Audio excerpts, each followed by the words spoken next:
Sir वक्फ को जो bill आया है जिसमें क्या संशोधन होना चाहिए था, अब बिल पास हो चुका है, इसमें आपका स्टैंड क्या है? ये मैं मोहम्मद अकरम अंसारी, राष्ट्रीय अध्यक्ष मोमिन अंसार सभा।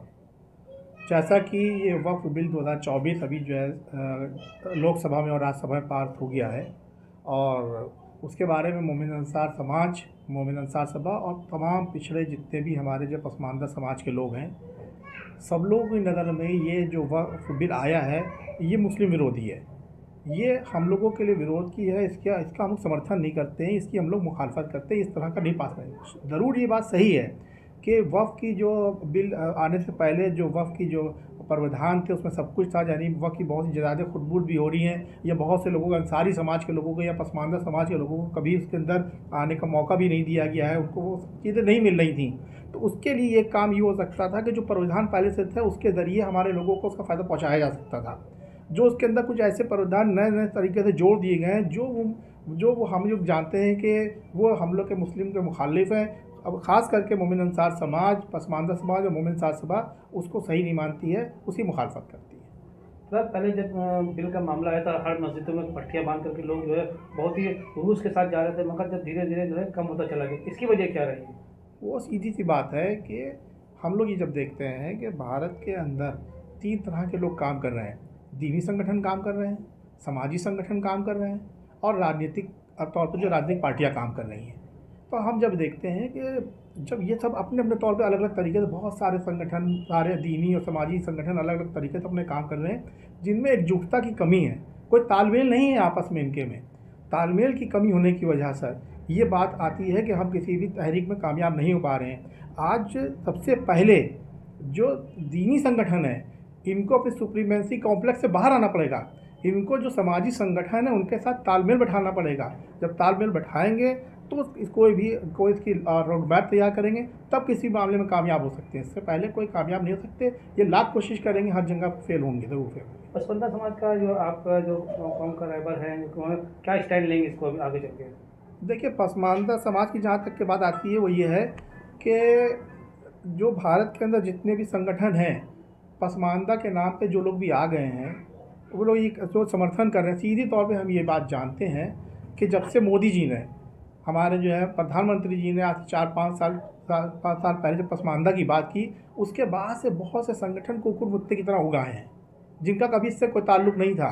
क्योंकि बहुत से लोग राजनीतिक महत्वाकांक्षा के लिए या किसी के लिए अपना उसका नाम का इस्तेमाल करने लगे, आ गए समर्थन में। लेकिन मौजूदा वक्त में भारत के अंदर अंसारी समाज, पसमानदा समाज और जो है हमारा मोमिन साहब सभा इस बात पे यकीन करती है कि हम लोग को एकजुटता के साथ काम करते हुए, और जो ये वक्फ बिल है या इसके जैसे ऐसे कानून आ रहे हैं, ये नहीं आना चाहिए। और जो जहाँ की वक्फ में जो कमियां थी, ज़रूर कमियां हैं, जिनको सही तरीके से जिनका हक नहीं मिल रहा था, जो पहले से प्रावधान थे वक्फ के अंदर, उनको मजबूती से लागू करा दिया जाता, तो ज़रूर इस बात का ये था कि हम लोग इसके अंदर जो है सबको अधिकार भी मिल जाता। और ये महत्वाकांक्षा की कमी है। आज राजनीतिक दलों को देख लीजिए आप, आज राजनीतिक दल जो इसका वक्फ बिल का विरोध कर रहे हैं, कल आने वाले वक्त में जब जो है मान लीजिए जब इसको मान लिया भी जाता है, तो उस वक्त ये राजनीतिक दल, अभी हम लोगों ने क्या पीछे देखा नहीं, आर्टिकल 341 है, मुसलमानों का, पसमानदा मुसलमान, पिछड़े मुसलमानों का आरक्षण का मामला है। इतने सालों से सरकारें थी, किसी ने अभी उसके खिलाफ आवाज़ क्यों नहीं उठाई? तब वो देखते हैं मेरा हिंदू वोट चला जाएगा तो हम मुस्लिमों के लिए आवाज़ क्यों उठाएंगे। तो इस तरह की सब बातें आ जाती हैं। इसके ऊपर हम लोगों को खास ध्यान देने की ज़रूरत है। राज्यसभा हो चाहे लोकसभा हो, दोनों जगह पास हो गया है, अब क्या लगता है कि सुप्रीम कोर्ट आप लोग जाएंगे?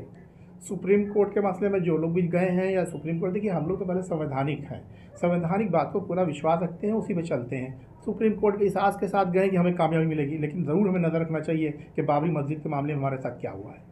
ज़रूर हमको इस पर नज़र रखना चाहिए। और लेकिन वहीं पर फिर हम बात आती है घूम फिर के कि जहाँ पे हिंदुस्तान के जो संगठन काम कर रहे हैं, जो हमारे संगठन, सामाजिक संगठन है, दीनी संगठन जो हैं, शाहबानो केस याद होगा आप सबको। शाहबानो केस में क्या हुआ था? जब उस वक्त यही हुआ था कि दीनी संगठन और सामाजिक संगठनों में ज़बरदस्त तालमेल हुआ था और उसमें कामयाबी मिली थी। जब तक कि इस तरह से सब लोग एकजुट नहीं होंगे, तब तक किसी को कामयाबी नहीं मिलेगी। इसके लिए एकजुट होना पड़ेगा। बहुत अहम सवाल ये है कि सर जो है जिस तरह से भी लोग इसको बिल को जो है, कोई लोग, बहुत लोग ऐसे लोग हैं जो उसको समर्थन दे रहे हैं, कहीं ना कहीं पटाखे भी लगाए जा रहे हैं, बहुत ऐसे मुसलमान हैं लड्डू भी बांटे जा रहे हैं। क्या लगता है कि संगठन क्या बीजेपी ला रही है या ऐसे लोगों को जो है तैयार करके लड्डू बंटवा रही है? कैसे दिखते हैं बहुत बड़ी, देखिए ऐसा है कि बहुत से लोगों की महत्वाकांक्षाएँ आकांक्षाएं होती हैं कि ऐसा मौका मिला है, हम किस तरह से इसका फ़ायदा उठा पाएँ। उस महत्वाकांक्षा, राजनीतिक महत्वाकांक्षा के तहत ये सब काम हो रहा है, जिनके पीछे कोई जनाधार नहीं। हमने कहा, जैसे पहले अर्ज़ किया आपके सामने, कि जिस तरह जब से मोदी जी ने, माननीय प्रधानमंत्री जी ने जब से पसमानदा की बात करी, तो कुकुर मुत्ते की तरह पसमानदा संगठन जो उगाए हैं, जिनका कोई भी जनाधार नहीं, कुछ नहीं है, पर राजनीतिक महत्वाकांक्षा के तहत ये सब बात वही बात कहने का काम करते हैं। कुमाऊं परा के बाद यही सामने नजर आ रही है कि जो है एकजुट होना बहुत ज़रूरी है।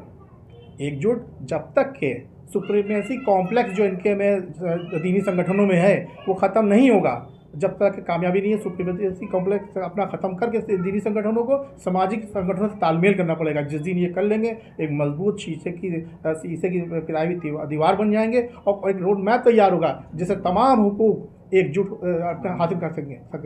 आपका संगठन कहेगा क्या गवर्नर साहब से या किसी से अपील करेगा किसी चीज़ को लेकर के? हमने बहुत पहले से भी कहते आ रहे हैं और आज भी आपके माध्यम से भी एक बार फिर ये कहते हैं कि नए प्रावधान जो लागू किए जा रहे हैं, वो जो लाए जा रहे हैं, उसको रोका जाए, उसको ना लाया जाए। जो पुराने प्रावधान वक्त में हैं उसी को उसकी मजबूती से लागू करा दी जाए ताकि सबको हुकूक मिल जाए। अंसारी समाज को, पसमानदा समाज को, पिछड़े समाज को, मुस्लिम मुसलमानों को, सबको उसका हुकूक मिले। इसकी जो है इसकी भागीदारी तय करना चाहिए और इस पर आगे काम करना चाहिए।